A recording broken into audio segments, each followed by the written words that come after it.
And on we go with our next techniques. Today we're going to have a look at walking meditation.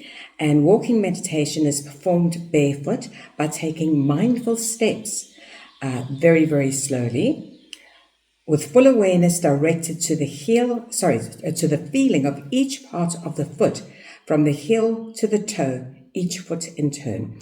So if that is the ground, you would place your heel on the ground, and you take your awareness into where the foot is touching.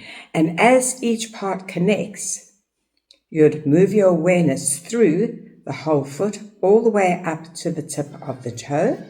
Once you've put the right foot down and it's come all the way down, you'll put your left foot in front of your right and walk that, bringing your awareness, full awareness, into the part that's touching the ground and being very aware of it, moving with that feeling all the way to the toes.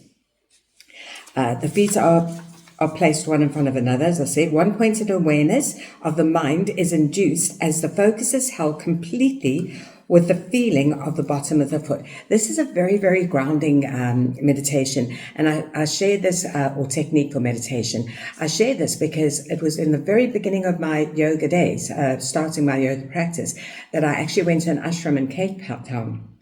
And they were doing this meditation. And my mind wasn't quite yet 100% still. And when I did this, I just went into like a total peacefulness. It was like I could feel every part of my foot connecting to the ground. I felt so grounded and so connected, and I enjoyed it very much. And so I carried on doing it. We used to go and do it on the beach because you always do it barefoot, either on grass or wet grass in the morning or on the beach sand. So in the energy body, there are 72 nerve endings, nerves that end in the feet, through which the life force flows, and every organ in the physical body has nerve endings in the foot. This is a very healing meditation which can relax the entire nervous system. It should be done in silence, but if you find that your mind is still a little bit busy, what you can do in the beginning is introduce a mantra, and you could chant Om Gam Ganapataye Namaha, Om Gam Ganapataye Namaha, and use it per foot. What you could also do is practice with breath techniques. Breathe in, 2, 3, 4. Hold, 2, 3, 4. Breathe out, 2, 3, 4. Hold out, 2. So you can introduce different techniques until such stage as you are comfortable to do it in silence. Other forms are by walking the labyrinth, which is a beautiful thing. Very, very slowly, mindfully, keeping the awareness on the bottom of the feet. And these are just other ways to do the walking meditation. Another technique that we can look at is poetry. Now, a lot of people love poetry, and it takes them into a space. The kind of poetry that I choose to listen to would be Rumi. It's very spiritual. It's about a great saint that was in a relationship only with God, his creator, the divine. And everything he writes about is for the love of the divine. He feels intoxicated in the love. And the poetry is very beautiful. Deepak Chopra and friends I know do one called The Gift of Love, where they read all of Rumi's poetry with very beautiful spiritual music in the background. And Deepak does have a very meditational voice where he goes, "You come to me." And he actually brings the vibration. You can feel it coming into yourself. So if you're able to get hold of that, that is a very beautiful one to do. There are other ones. There was one that I listened to. I think that was also Joseph Michael Avery. Very beautiful. I'd sit and close my eyes and just be in easy posture with my hands in Gyan Mudra.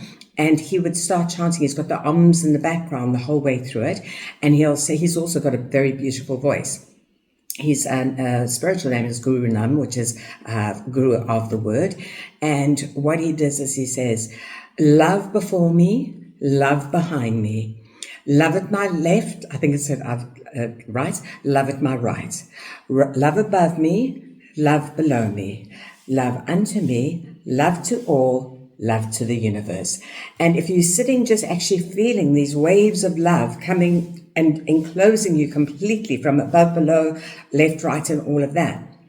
It is a phenomenal feeling. And then he continues with peace before me, peace behind me, and so on. And then he continues even further. Light before me, light behind me, love of to my left, love to my right, and so on. And just listening to the words and feeling the vibration of it coming down in every single area where he's telling you to feel it. So that can take you into a lovely space also. Then there is cutting the cords, but we spoke about cutting the cords yesterday. Remember that it's not only for relationships, if there's divorce or breakup in a relation or parting of ways. It's also, for argument's sake, if you have a relationship with mother-daughter or friends where there are people that are taking your energy and so on, and you do still want to be, with your mother, you do want to have a relationship. So you would use it for that instance also. And then we come to chakra meditation. We've been through each and every one of the chakras with the actual yoga nidra for that. If you feel and you want to do something for the heart, I love coming to my heart center and doing heart center meditations where I put my left hand in the middle of the chest at my heart chakra, and I place my right hand on top of my left. I close my eyes and I just bring my full awareness into my heart center, and I just feel it and be in that space. And I feel the vibration of energy coming from it. Now, in the beginning, if you're not feeling the vibration of energy coming through it, you can just chant La, and that will create a vibration so that you can feel it and hold your awareness on that vibration. And just keep chanting La over and over and over again so that you can feel that vibration. Eventually you'll get to a state where you can just feel the vibration on its own. And what you can also do is maybe chant the mantra for the heart chakra, or feel your heartbeat and keep your awareness on the feeling of your heartbeat. I find that so beautiful because often it turns me very much within. Often we give gratitude for the food we have, for the clothes we wear, for the house we have, for whatever it is that we have. We're always giving gratitude for everything outside of us. But our heart is what keeps us alive. And I love going back to my heart and just giving gratitude to it for ticking for me and keeping me alive. So that's a beautiful one. Another one that you could do is pulse, where you put your hand onto your wrist or at the neck area and just feel the beat of your pulse. And again, just give gratitude for this tiny instrument that gives you life that we don't even give attention to in the day. All right, the other one is a mindful meditation, a self-action, and that's really, really nice.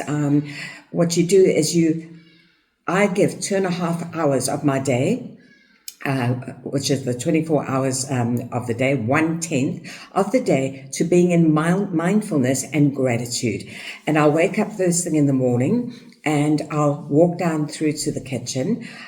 All the doors down the retreat of the bedrooms are open, and I'll look through them and look at the sunrise coming up, because on that side of the house the sun's coming up as I'm walking down the passage. And I'll watch each and every little movement of the sun, which happens quite quickly as I'm walking from bedroom to, down the passage, from bedroom to bedroom. And I'll just stop and pause and look at it, give gratitude for the beautiful sunrise, for the beautiful experience of seeing the sun come up. And I'll carry on down the passage. When I get to the kitchen, I'd make myself either a cup of chai or whatever the case may be. And then I'd go and sit and I'd go into mindfulness and just sip on the chai and give gratitude for it, feel it, taste it. Feel it entering my body. Sometimes I might have a shake, and I'd do exactly the same with a shake. Just taste it, feel it in my mouth, feel it going down my body, giving gratitude for the nourishments and everything else. And then I would go to my room and I prepare for the day. And I do that mindfully. Instead of worrying about what's happening, what's going to happen today, who's arriving, who's not arriving, what's happening, I just spend that time with myself on giving gratitude for my body as I bathe or rub cream on or whatever I'm doing, each part of the body, and just feeling and being present in the moment, brushing my hair, presence in the moment, tying it up, presence in the moment. Brushing my teeth. That's my favorite one. It's just standing and going to each and every single tooth and giving gratitude for each and every one for being there. I still have my teeth and I'm over 60 and I think it's amazing. I always say, don't go anywhere. You just stay there. Thank you, thank you, thank you. So yeah, while you're getting dressed, mindfulness maybe of swapping which leg you always use first and to bring about balance and change if you're putting on leggings or whatever, right foot in today, left foot in tomorrow, and just being mindful in the moments. And then I would come through to my Charlotte. If there's a group here, I'd be doing morning sadhana with them at 6, or I would do my own practice. But I remain in that's another hour to hour and 20 minutes with the meditation, where I'm practicing that mindfulness, and then I'm ready for the day. I have set my mind for the day. But we can do it in the day also, as we're driving. Traffic light, okay? Gratitude for this opportunity, just to come back and see and feel what I'm feeling. How am I feeling? Yes, I'm feeling good. Or there's something bothering me. What is it that's bothering me? And always working with ourselves, okay? Queues in the shops or being stuck in traffic. Thank you for this moment. Let me go into breath work. Let me feed my energy body. I have the time to be here to do it. Nothing I can do to get out of it. So it's trying to turn everything into a gratitude practice. Another thing I do is, and I'm doing it 3 times a day, breakfast, lunch, and supper for everybody that's here. And I stand and I do the food myself. I prepare it myself because I want to give gratitude for the food, for giving us life, okay? Whether it's plants or whatever, for giving us life. And I'll stand there and I prepare very mindfully. And often people have come in and said to me, while I'm working in the kitchen, they'll come in and go, oh my heavens, you're in meditation. And I go, yes, I give gratitude for the food. And they'll walk out very quietly and leave me. And I enjoy that time in the kitchen doing the food, giving the love and the gratitude for it. So there's lots of different ways that we can bring it in. Get creative and see how often you can take yourself onto mindfulness. And that would be another practice that you could do. These are little things that we can bring more and more and more into the day. Even if you're doing a chore like washing the dishes, come into mindfulness with it. We have a beautiful view out here that I can stand and look out the window. It's quite amazing. Everyone says, if I had a view like that, I'd look out the window I'd go into the dishes every day. So it's just finding spaces where you can bring in more mindfulness time, because the more we're training the mind into silence, the easier or the quicker we will get into meditation. And then another one would be gratitude meditation. Well, I work the two together, mindful and gratitude. But just giving gratitude for everything. As you're walking, take a walk. Give gratitude for the beauty of the trees, for the surroundings. Give gratitude for the air that you're breathing in. Give gratitude for everything that is around you. I always say to my little enlightened super souls, we always have something to be grateful for. Always. Even if it's our arms and legs, our bodies that operate, we always have something to be grateful for. So say thank you. And let's see here.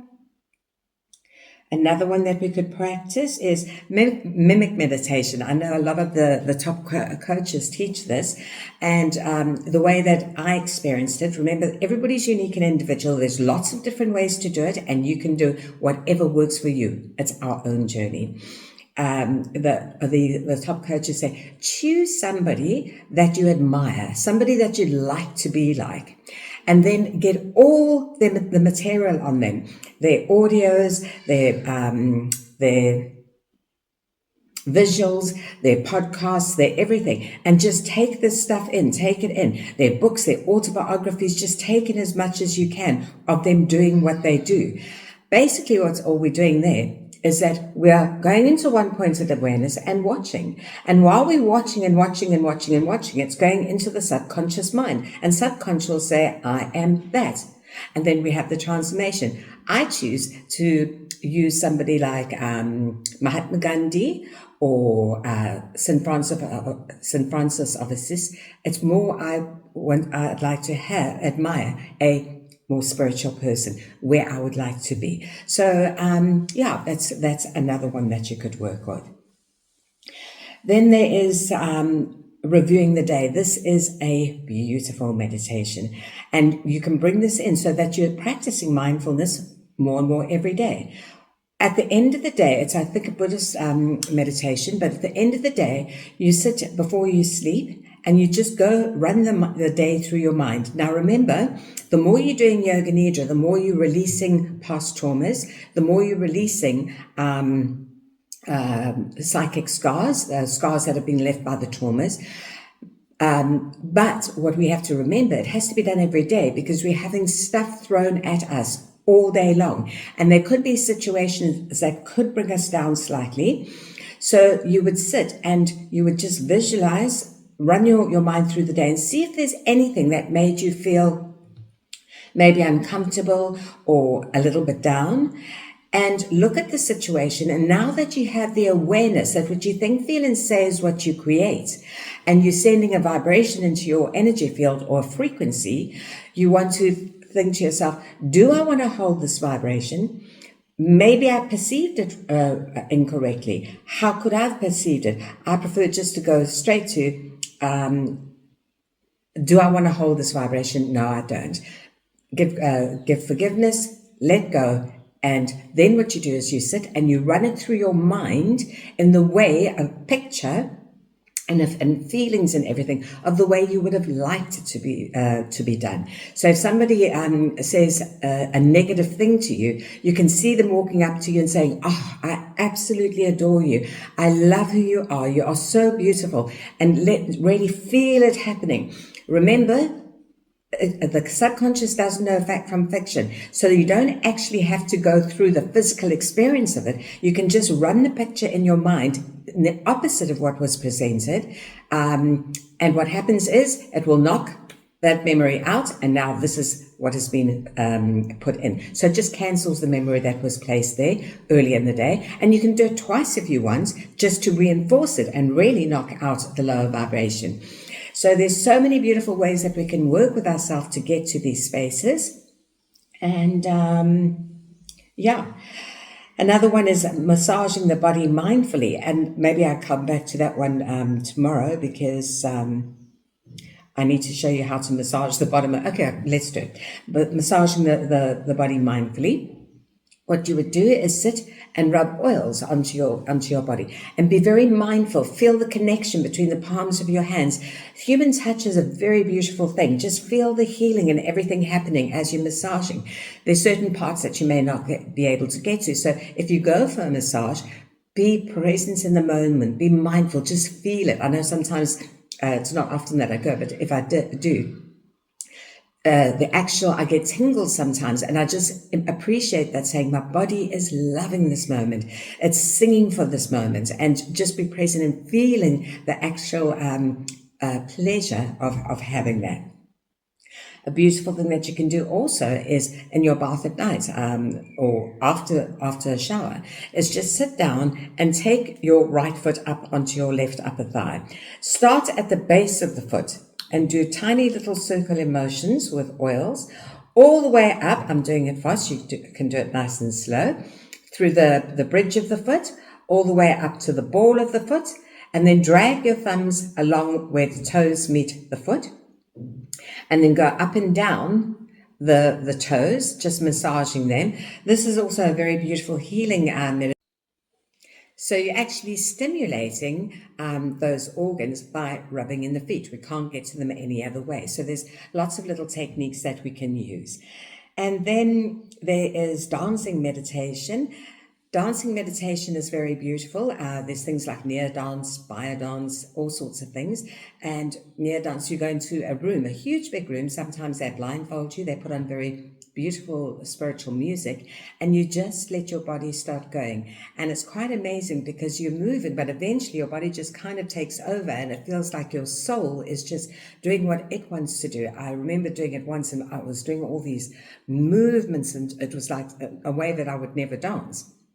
So it takes you into almost like a altered state of awareness or trance, but it's not trance as in weird stuff. It's a beautiful feeling and in mindfulness.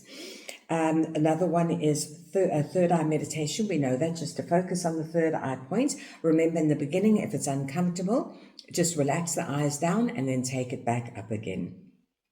And a last one that I'll share with you is candle gazing. That's a very beautiful meditation. We all know that fire is very meditative. When you sit at a fire, around a fire, everybody sits and stares into the fire, and they go very quiet and mindful. It's because it's an element like your water, your space, your fire, all your elements, okay? They sitting by the ocean is very, very meditative, takes you into a beautiful place. So watching a flame, you would get a candle and you would put it in front of you at arm's length away. You'd have it at eye length, and you would watch the candle and just gaze at the flame. Watch it bouncing up and down. Look from the bottom of it where it's blue, and as it goes lighter and lighter in color, into the oranges, into the yellows and so on, and just keep looking at the candle. And as I said, it's a lot easier to do, so it's a good one to start off with, because you are drawn into the element, the fire, and it's easier to focus on and go into mindfulness. And just watch that flame. Eventually, you try not to blink. Eventually, your eyes will start watering. When they do and it becomes unbearable, just close your eyes. And over here, you'll have the image in bright, bright, bright orange of the flame. And you just watch that image until it disappears completely. And then you open your eyes again and you watch the flame. Please remember, if you've got serious eye problems, you don't want to be doing it with the flame. What you'll do is you draw a black spot or place a black spot on the wall and stare at that. The next technique would be mala bead meditation. And how that is performed, the mala beads are meditation tools to help count the number of times a mantra needs to be repeated. There are 108 times, 54 and 27, depending on how many times it has to be repeated. And you use them over different fingers for different results. If you know the mudras and all those kind of things, or are able to look into them, the different fingers have different effects. So they would look like this. Some of them come in seeds. Okay, some of them come in different woods. You can get sandalwood and you can get different kinds of wood. The ones I use are crystal ones, because amethyst is my birthstone, so I've chosen to use that. And you'll see over here, the one in the middle is a little bit bigger than the others going up the side, and it has a tassel on it. So what you would do is you would hang it over your fingers, depending on which finger you want to be using with the mudras. You'd hang it over your finger, and you would start at not the big bead, but at the one right next to it. And you would go, there's 108 beads on this one, and you would start, Om Gam Gana Pataya Namaha, Om Gam Gana Pataya Namaha, Om Gam Gana Pataya Namaha, and you would go all the way around until you chanted it 108 times. When you get to the bigger bead where the tassel is on.